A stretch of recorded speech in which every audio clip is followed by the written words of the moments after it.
जैसा चेहरा वैसा फोटो। एक व्यक्ति फोटो स्टूडियो पर अपना फोटो खिंचवाने जाता है। जब फोटो खिंचवाने का समय आया और उसने रेडी बोला तो वह घबरा गया और गर्दन टेढ़ी हो गई। फोटो बनकर तैयार हो गया था। दूसरे दिन जब वह व्यक्ति अपना फोटो लेने गया तो फोटो देखते ही फोटोग्राफर के ऊपर चिल्लाने लगा, गुस्सा करने लगा और कहा कि तुमने कितना बुरा फोटो मेरा निकाला है। मैं ऐसा हूं, मेरी गर्दन ऐसी है। फोटोग्राफर ने उसकी पूरी बात सुनकर बड़े शांत भाव से उसे समझाया, अरे भाई, तुम कैसे हो, तुम्हारी गर्दन कैसी है, मैं नहीं जानता, किंतु मैं इतना अवश्य जानता हूँ कि जिस क्षण तुम्हारा फोटो खींच रहा था उस समय तुम्हारा चेहरा और तुम्हारी गर्दन ऐसी अर्थात टेढ़ी ही थी। यह फोटो तो मात्र इतना ज्ञान करा रहा है कि जिस समय फोटो खींचा उस समय आप इस स्थिति में थे।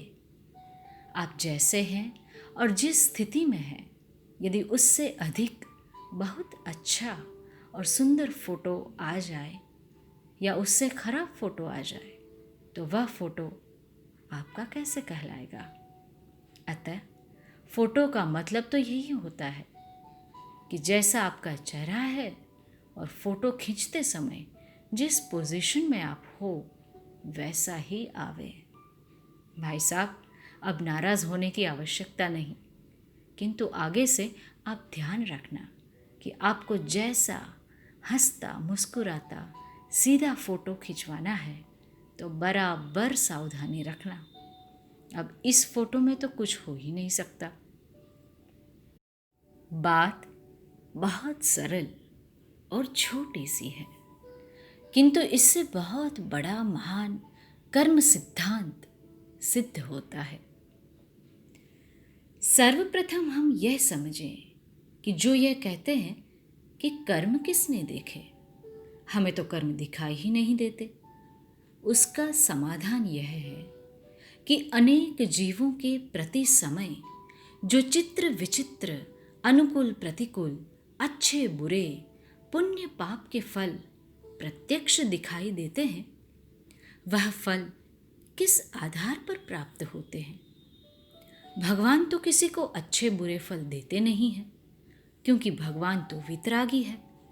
वे कुछ करते नहीं हैं तो फिर विश्व के अनंत जीवों को अनादिकाल से अनंत काल तक प्रति समय कौन अच्छा बुरा फल देता है।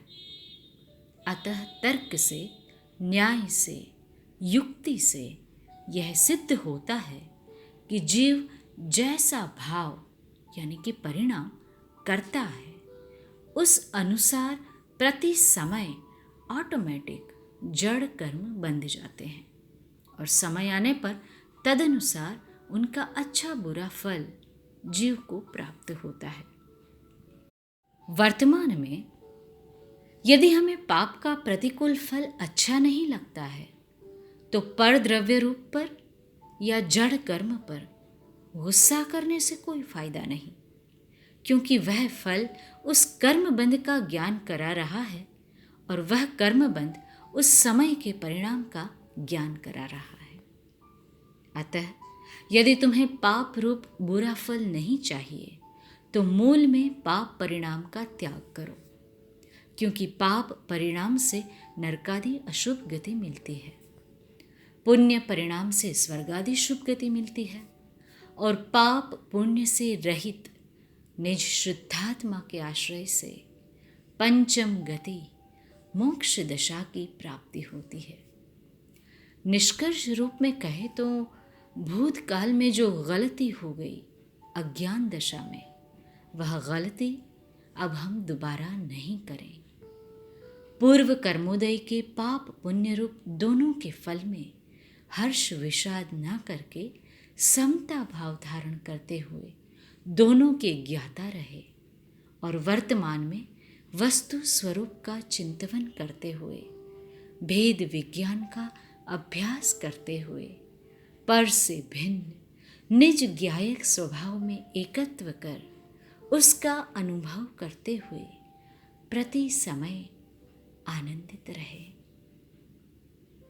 पुस्तक का नाम ज्ञान का चमत्कार, लेखक वाणी भूषण पंडित ज्ञानचंद जी जैन, विदिशा।